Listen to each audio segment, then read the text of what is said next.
e benvenuti a questo episodio speciale di War in a Box. Oggi abbiamo come ospite un professionista d'eccezione, Giovanni Bosio, aka Nano Nefasto, veramente un professionista d'alto livello in quanto ha collaborato con aziende veramente importanti come Spartan Game oppure Kabuki Studio e molti suoi pezzi sono finiti addirittura sul sito internet Sideshow.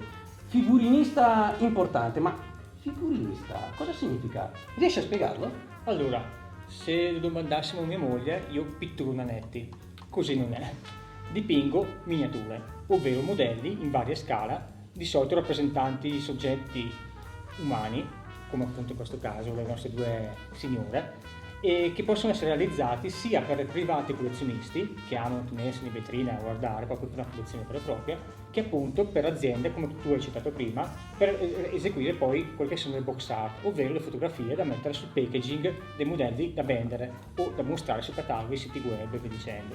Bene, ma siamo qui oggi in maniera particolare a focalizzarci su due box speciali, perché sono due box per, come dire, collezionisti, è vero? Assolutamente sì.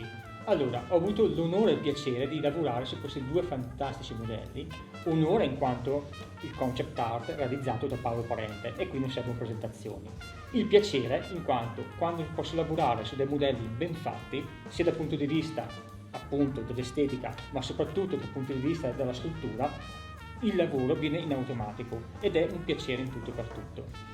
Ok, cominciamo dalla mia preferita che è Sigrid, questa bellezza teutonica, impellicciata e armata di Panzerfaust e pistole laser. Cosa può chiedere di più da una donna?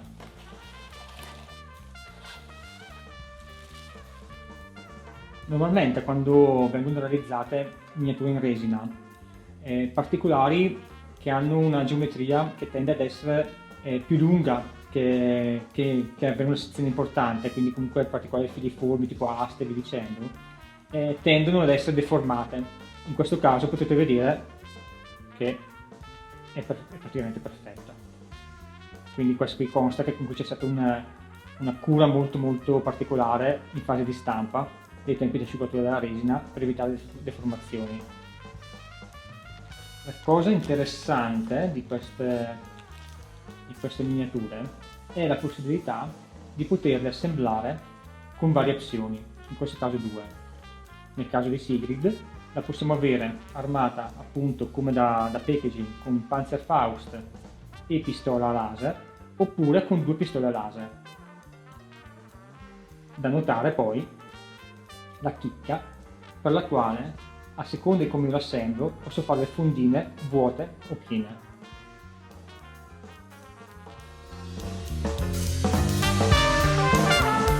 Bene, vista la nostra Sigrid, passiamo alla nostra grande Shadow. Ricordo che entrambe provengono dalle bellissime artwork di Paolo Parente e sono state rispettivamente scolpite da Gael Gumon per quanto riguarda Sigrid e da Joaquim Palacios per quanto riguarda Shadow, che adesso andremo a vedere.